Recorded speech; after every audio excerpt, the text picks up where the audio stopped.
Assalamualaikum warahmatullahi wabarakatuh. Shalom, Om Swastiastu, Namo Buddhaya, Salam Kebajikan.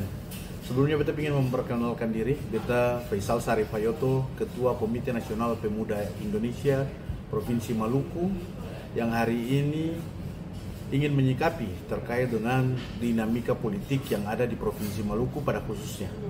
Nah, oleh sebab itu, kami pemuda selaku garda terdepan bagi pembangunan daerah tentulah memiliki andil untuk menjalankan prinsip demokrasi serta prakteknya dalam pemilihan kepala daerah.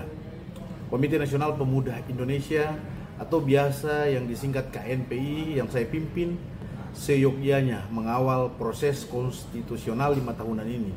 Bersamaan dengan itu ada pun pernyataan sikap sebagai bentuk fungsi kontrol kami terhadap kinerja pemerintahan di bawah Murad Ismail sejak dilantik tahun 2019 serta polemik isu yang dimainkan oleh para kandidat gubernur dan wakil gubernur Maluku periode 2024-2029. Dengan ini pernyataan singkat kami yang pertama, satu, Komite Nasional Pemuda Indonesia di bawah kepemimpinan Faisal Sarif Hayoto dan Almindes Valentino Syauta mengutuk keras intimidasi pemerintahan di bawah kepemimpinan Murad Ismail, yang dimana pada awal kepemimpinan Murad Ismail selaku gubernur Maluku, beliau adalah ketua Partai Indonesia Perjuangan atau yang disingkat PDIP. Di saat itu pula PDIP Maluku menduduki ketua DPRD Provinsi Maluku yang dikomandoi oleh saudara Ben-Hur Sorswatubun. Realitas perjalanan pemerintahan eksekutif kala itu, PDIP kehilangan tanduk di parlemen. Lewat fungsi kontrolnya, malahan lebih suka mengiyakan dan membantu apabila ada individu ataupun kelompok yang menyerang Murad Ismail selaku kepala daerah. Dan kemudian di hari ini, Ben-Hur Watubun yang merupakan ketua PDIP Maluku saat ini beserta dengan jajaran kepartaian mencoba menceritakan kepada rakyat Maluku bahwa pemerintahan Murad Ismail di hari kemarin buruk dan mengalami banyak masalah. Kami atas nama Pemuda Maluku memberikan rapot merah kepada Ketua DPRD Maluku karena lidah yang berucap manis di masa itu kemudian diingkari atas dasar rekomendasi partai yang diberikan kepada kandidat lain, mengakibatkan inkonsistensi bagi dirinya dan proses pembodohan kepada rakyat Maluku secara politis. Ibarat kata menjilat ludah yang sudah terlanjur jatuh di tanah. Pernyataan sikap kami yang kedua, KNPI Maluku merasa malu atas sikap tokoh Maluku Hendrik Lewerisa bersama wakilnya Abdullah Fanat yang suka menjual nama Presiden Indonesia Prabowo Subianto di setiap kampanye. Bagi kami, haruslah kita mengajarkan proses demokrasi di Indonesia, terkhususnya Provinsi Maluku secara baik, bukan malah menakut-nakuti rakyat ataupun menanamkan sejuta harapan yang belum tahu kepastiannya ke depan. Pak Prabowo Subianto diusung Partai Gerindra, namun juga jangan lupa ada pun pendukung lainnya.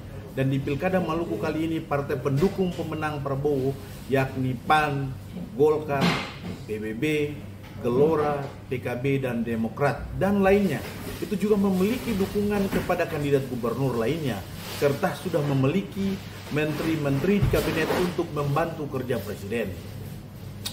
Secara keras pula Pak Prabowo di khalayak ramai sudah mengatakan bahwa beliau tidak akan cawe-cawe di proses pilkada. Namun toh ada saja alasan yang kuat dibuat untuk memuluskan kepentingan pencalonan gubernur. Sungguh sangat kami sesalkan tindakan Pak Hendrik. Maka untuk itu diharapkan kepada anggota DPRD terpilih periode 2019-2024 namun tidak dilantik karena memilih jadi calon gubernur, yakni Hendrik Lewerisa SH LLM, kami minta untuk berkualitas dalam berkampanye dengan menawarkan pikiran politik yang konstruktif bagi rakyat Maluku, bukan menjual janji yang tidak tahu arah pastinya. Ingatlah bahwa laki-laki itu yang dipegang kata-katanya. Di akhir pernyataan saya sebelumnya saya ingin menyimpulkan untuk poin yang pertama.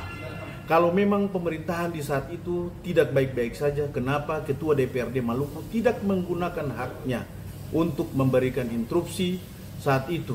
Namun ketika hari ini sudah berbeda jalan, barulah Maluku sedang tidak baik-baik saja.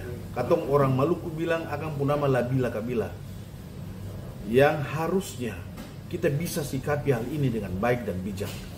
Setali tiga uang juga yang saya mau sampaikan untuk Hendrik Lewerisa. selaku anggota DPR RI, harusnya fungsi kontrol yang Bapak miliki, koordinasi yang baik dengan pemerintah daerah untuk membantu pembangunan di daerah, bukan malah saling menyalahkan untuk membenarkan diri demi memuluskan kepentingan pencalonan gubernur. Henry Kliorisah merupakan Ketua DPD Gerindra Maluku, dan kala itu Gerindra juga memiliki anggota DPRD Provinsi Maluku, bahkan wakil ketua. Kalau dirasa mengganjal dengan kinerja pemerintahan Murad Ismail, haruslah Pak Henry mengarahkan pikiran ke fraksi maupun wakil ketua DPRD saat itu. Kok sekarang baru disalahkan? Demikian sikap politik Komite Nasional Pemuda Indonesia Provinsi Maluku kepada seluruh masyarakat Maluku. Mengakhirinya kami mau sampaikan bahwasanya jangan selalu bawa nama anak adat ataupun segala macam demi mencapai tujuan politik.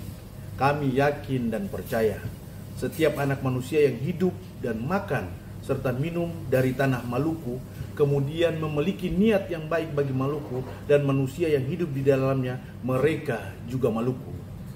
Billahi taufik wal hidayah. Wassalamualaikum warahmatullahi wabarakatuh. Shalom. Salam pemuda.